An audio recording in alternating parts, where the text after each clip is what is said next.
Hi, I'm here today with Walter Rice, Outreach Coordinator and Social Worker with the Shrewsbury Senior Center. Thank you for coming. Pleasure. We want to talk about a couple of the programs that you're involved with, and you're involved with a lot of them. Fuel assistance this time of year is a big concern for a lot of people.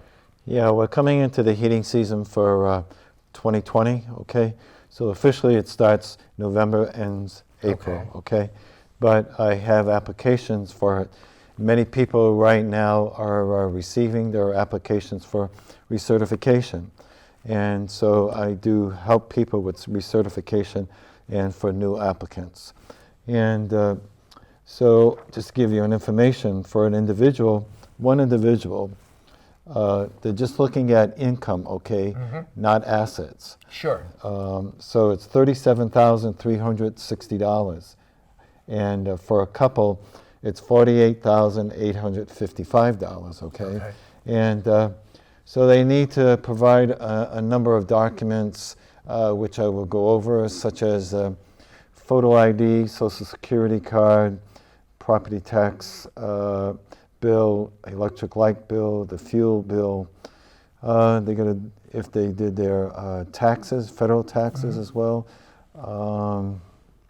What else they got there? There's several other documents I can't recall right now. But they can come in or call Well, you. what they do is give me a call at the senior center, and I will set up an appointment with them and to go over the phone as to what documents that they need to bring in. So if it's a couple, the couple both have to come in, okay, and to show proof of all their documentation and to sign the necessary forms to be able to send the application to them. And what kind of fuel assistance are they Well, what you're looking at is, you know, oil, gas, propane, electric, that type. And is there a dollar limit to how much assistance somebody can receive in a year? Well, or in a winter? The average, depending upon what your gross income is, you can get anywhere from $664 all the way up to $1,100. Oh, wow. Okay. Fuel, you know, free fuel. So well, that's really helpful, because even though many communities in Central Mass, we think of Central Mass often as a fairly affluent community, right, or set of communities, but there are a lot of people who need that kind of help, or hanging on. That's very true. There are a lot of people low income here. And the applications go to Framingham, to the Fuel Assistance Center over there. We're under the catchment area for Framingham, not Worcester. So that's how that goes. Oh, well, that's interesting to know, too. Okay. All right. Yes, there are so many people, even though the perception, I think, is, oh, wealthy community. Well, yes and no. There are a lot of people who do struggle. You got that right, a lot of people. So last year I averaged anywhere from 50 to 60 applicants that I did. So what happens is that the first year, the new applicants, they have to come to me or go to Framingham, and so then I mail it, and because they're worried about scamming, you know, and so on. So the second time around, they can do that on their own, or they can come to me to help them out with the application. A lot of the seniors come to me because the documentation is kind of overwhelming, and they're in the 80s and 90s, and so we go over that very slowly and carefully and make copies of those documentations so it becomes part of the whole application. Okay, super. And then another program that rolls out this time of year is the small home repair. Yeah, the small home repair. Right now, the season is getting colder, so a lot of people in the summertime wanted to have air conditioners to put in. So we'll be taking air conditioners out. We help people with putting in light bulbs, hanging curtains, installing grab bars for safety in the bathroom or on the walls. Which is really important for preventing falls. Yeah, because the biggest piece is safety, okay? But we don't do any plumbing, electric, or painting. So if they need something like that, I've got some names that they can have referrals, so I can give to them as to who they can contact. That's sort of where that. I have a good 20 volunteers, and initially the program started, it's been over 5-6 years ago, okay? And I had contacted the ecumenical group that was in town, and it was run at one church, and then they decided to stop it, and they gave that whole program to me. Okay. And so the volunteers come. So how that program works is that person gives me a call, I go make a home visit, see what they're requesting, okay, and see if it's appropriate for my men to do, because they all either work, and a few of them are retired, and they do the jobs either during a weekday or on weekends, okay?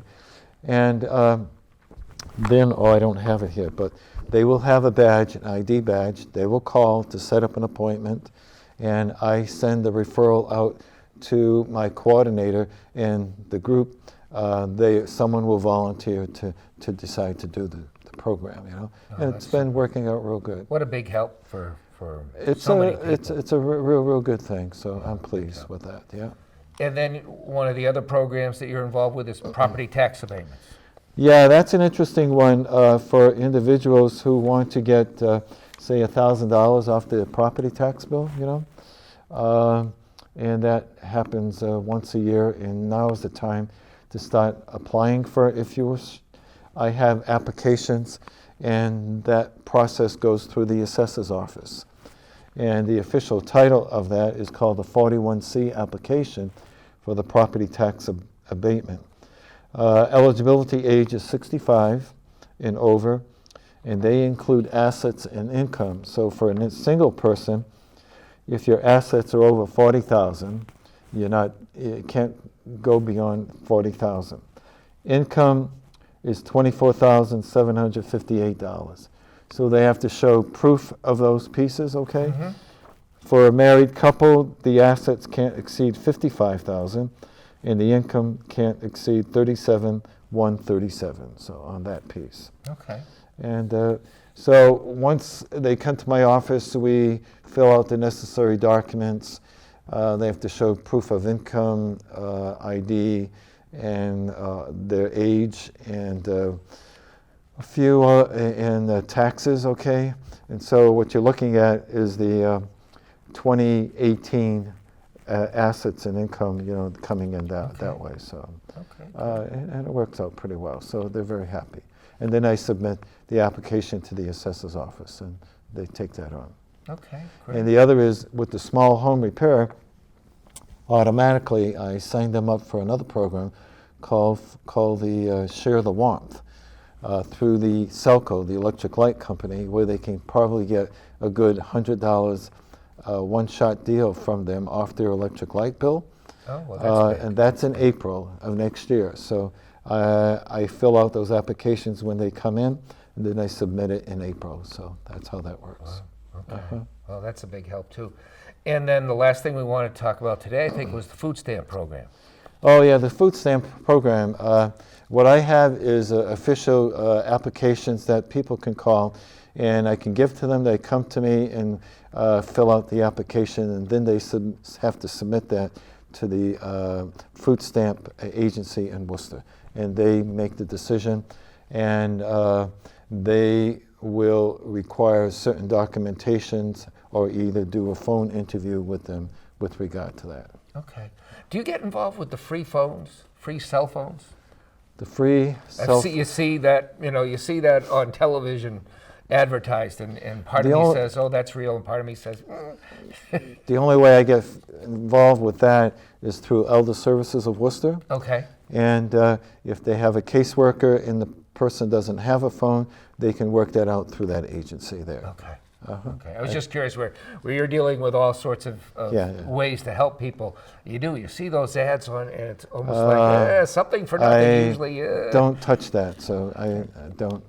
I'm not. So they shouldn't call you. They should anyway for that one. Or usually they don't. So right, so that's great. good. Well, thank you so much. Again, they can reach you at the Senior Center if they have questions about any of these programs. Yeah, I'm there Tuesday, Wednesday, and Friday from 8 to 2. So, okay? Okay, great. Well, thank you very much. Pleasure. Thanks for coming. Thank you. Thank you, too. Alrighty. Hi, I'm here today with Arshia Sachdeva. Yes. Got it. You ran a great program at the Shrewsbury Senior Center this summer, and I wanted to talk a little bit about that. You're a performer yourself. Yeah. You sing, and you brought other students, or part of another group of students who went up there and gave performances. Tell me a little bit about that. Yeah, so basically it's like it was a weekly music program at the Senior Center during the month of July. So I brought other Shrewsbury High School youths from the choirs and the musicals, and also other people from my voice studio, and we had different themes each week, and we performed songs for the Senior Center. Oh, how great. How great. So what were some of your themes? Yeah, so the first theme was Disney and musical theater songs.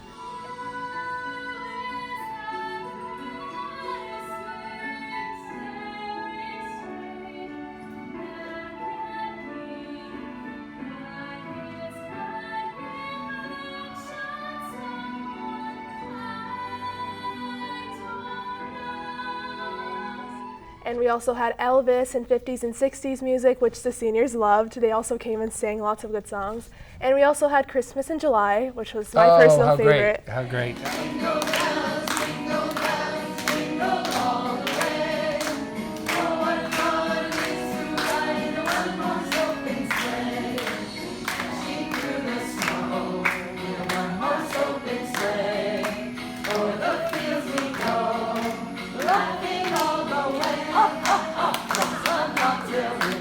Oh, that's great. What prompted you to do this? So it was a lot of different things. I've had a passion for music ever since I was little, and I've been taking voice lessons since I was 5, and ever since then I've done tons of open mics and gigs all over New England. Wow. And I combined that with my commitment to helping our community. I've done lots of volunteer work at the Shrewsbury Public Schools and the Shrewsbury Public Library, and I haven't done anything at the Senior Center yet. And I have my grandmother at home. She loves the Senior Center. She goes to all of their activities and events.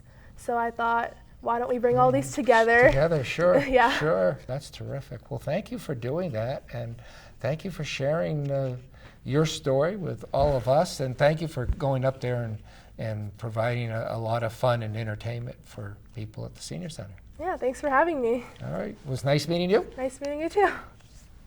And we'll be right back. Hi, I'm here today with Mary Parento, the Program Director of Adult Protective Services for Elder Services of the Worcester area. That's exactly it. Okay, got all that. That's a good start. Well, welcome and thank you. you. Wanted to talk to you a little bit about that particular program. It's elder abuse, unfortunately, is a growing problem as the elder population continues to grow. And first, tell me a little bit about the program itself. What do you do? The program itself is we are actually one of 20 agencies across the state of Massachusetts. So it's funded through the Massachusetts government. We're a nonprofit, as all of them are. Our job is to take reports of elders, and for our program at 60 years of age and older, who there is a concern that they may be suffering from abuse, neglect, or exploitation. Mm-hmm. We take that information, we assign it to one of our workers who does an investigation, determines is the abuse occurring or not, work with the elder if the abuse is occurring to put in services and other things that we can come up with to try to stop the abuse from occurring and have the elder continue to live in the situation that they wish to without further risk of harm. Okay. And having said that, yes, there's a lot of elements to that, because you're doing, or your workers are doing home visits? Correct. To find out what's going on in a particular home, and that can be a lot of different things, from people stealing from them if they've got home care to self-abuse. Self-abuse. We have, there's 5 different types of abuse that we investigate: physical abuse, emotional abuse, sexual abuse, caregiver neglect, financial exploitation, and self-neglect. Okay. And self-neglect actually every month is one of at least half of our reports that we receive in our Worcester office are for self-neglect cases as well. And what would you consider self-neglect? Self-neglect is an elder who is at some level of risk that they are at risk because of their own bad decisions, inability to function function appropriately in their home. It might be because of dementia, it might be a substance abuse issue, it might be just a physical abuse issue. We've had people on third floors and triple deckers who just can't ambulate well anymore, so they're kind of stuck. So then they can't get to the doctor, and their health's affected by that. So it could be any variation, in that scheme. And I think that's important because and physical abuse and emotional abuse are by somebody else is an important part of what you do. Correct. But there are so many, we were just talking about a program in Worcester itself, St. Paul's Elder Outreach, where they deal with a lot of people who just don't have anybody else. Correct. Very true. And, I think people's picture of neglect, yes, there's neglect or abuse by somebody else, but isolation and people getting frail and not able, that's a real serious issue and a growing issue. It is. And we are seeing a big spike also in Worcester, particularly of elders who are losing their housing, being evicted, and are subsequently becoming homeless. And the trend that we're seeing now is it's not because they're not good tenants, it's because their building might have been sold.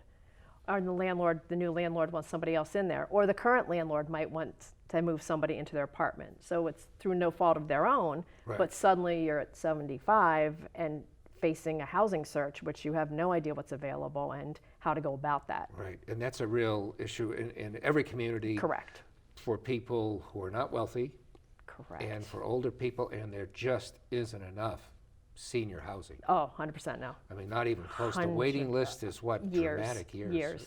It can be, depending on where you want to go in the towns. And I know Shrewsbury has great senior housing, but they could probably use quadruple what they have from the people that we've seen. And Worcester's the same Exactly. way, and all the towns that you serve are in the same boat. Sort of the greater Shrewsbury, Worcester area are in the same boat. Absolutely. I mean, you'd have to, I don't know where you go that says, oh yeah, we've got housing units open for seniors and disabled people with physical disabilities.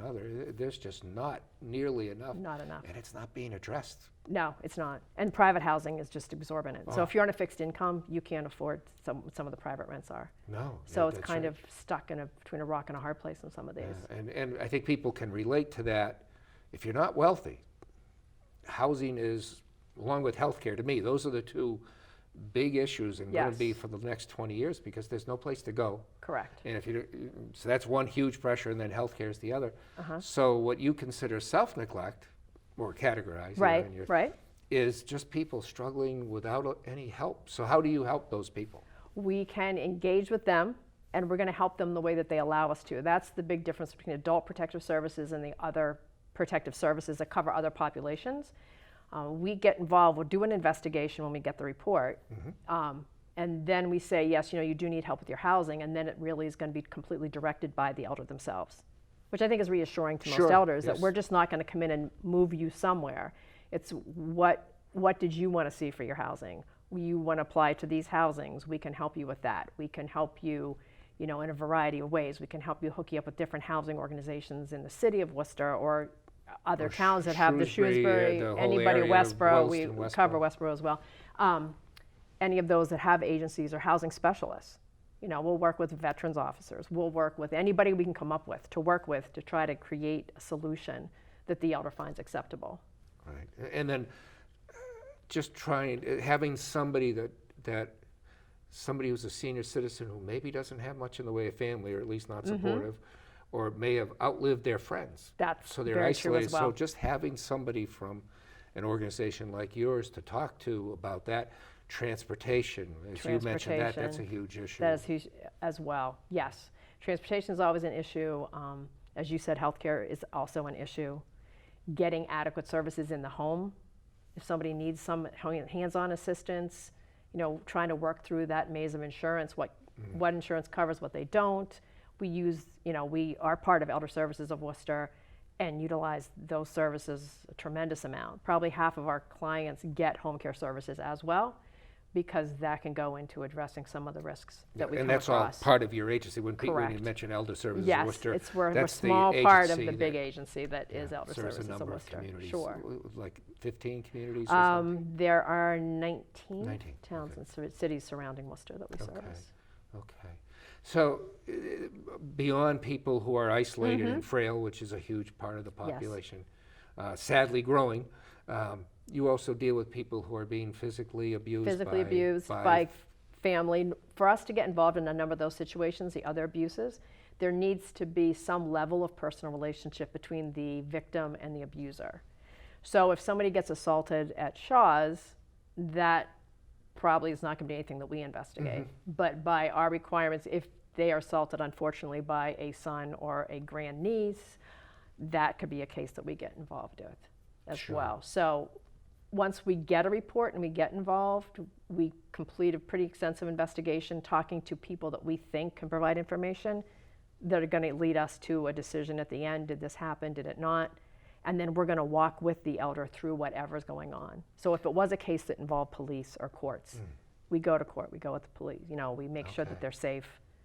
We follow right through to make sure that they have everything that they need. And once the situation's resolved, then we close the case and leave. So we're not hanging around forever. So someone can take our services, we can fix a problem, and we can move on. Something else comes up in like 6 months or a year, we can get involved. Must be hard to get people to let you know that that's going on. 100%. Because of the familiar connection. A lot, they don't want to say that their family. It's hard to accept that your family would do that to you in the first place and admit it. And also, it's very hard to believe because most people that we deal with, our population, age-wise, is very concerned about going to a nursing home. Yes. They don't. That fear. Oh my, gosh, yes. Is this worse than exactly? What the alternative is? And they think sometimes that by saying that they need help or saying that they aren't managing well in their current situation, that means that we're going to try to get them out of their situation and perhaps in a nursing home, which is the farthest thing we ever try to do. I mean, we really wait till the end to try to make sure that someone can stay where they want to stay. But it's a big leap to, I knock on your door and say, I heard your son's abusing you, which of course we're going to say in a much better way. It's a big leap of faith for somebody that they've never seen me to try to tell their story and trust that I can really help them and not go against what they want. Right, because all right, this is bad, but maybe the picture of going to a 100%. nursing home is worse. Yes. And is there anything in the middle? And it's hard for people to. It's a big leap of faith. Same thing with adult sexual abuse, Yes. I would guess. All of them. All of them are the same. It gets maybe not overblown, but it happens, hopefully not as much as we read about in the papers, but exploitation by home care workers or that? Very low percentage. Okay. Very, very. And that would be my guess. We wouldn't investigate that but our agency does if they come across or different, if they come across agencies like that, or sometimes we do get those reports even if they're not us. Minuscule percentage compared to what we see. How about financial exploitation? Probably one of our most reported abuse and neglect issues, and it's done by, again, family members.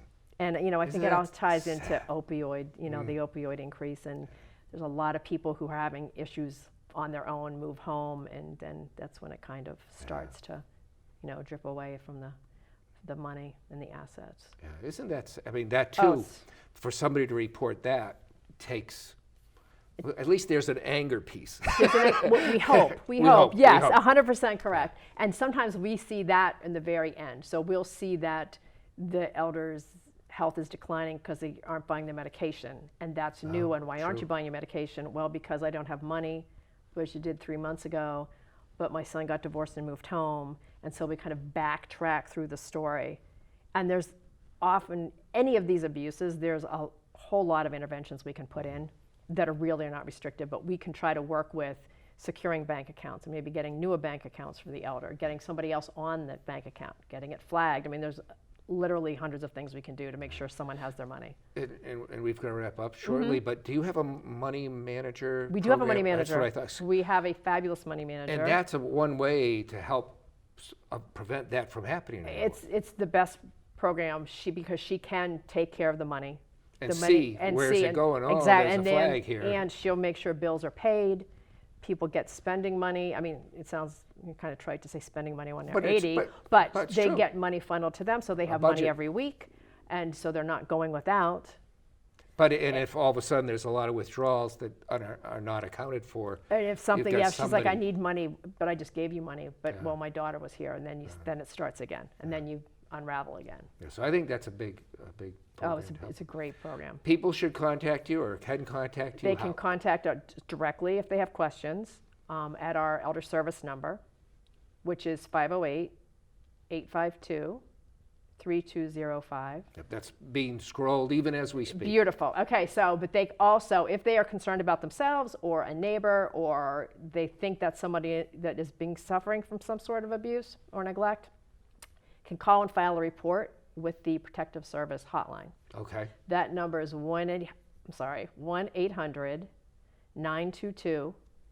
1-800-922-2275. And we'll scroll that to, and people can go to Elder Services of the Worcester area. Yes, and the website as website, well. and there's links, and you can do But it that way. people should call. People should call, because by law, we don't reveal whoever made the report to us. So if it's a Okay. concerned neighbor, call, your name's never revealed. And no I guess one that's what I knows. wanted to get to. If you Yes. think that your neighbor's having a problem, Please do, please Call. call. Right. What's the worst Better case? to try, better to try and let us have a chance to fix something than to assume that it's okay and then find out that it's really not, and it could have been fixed, months before. Okay, great. Well, thank you for You're coming. welcome. Thanks for And having me. if people have an issue, they should call. Absolutely. All righty, thank All right, you. you're welcome. And have a good day.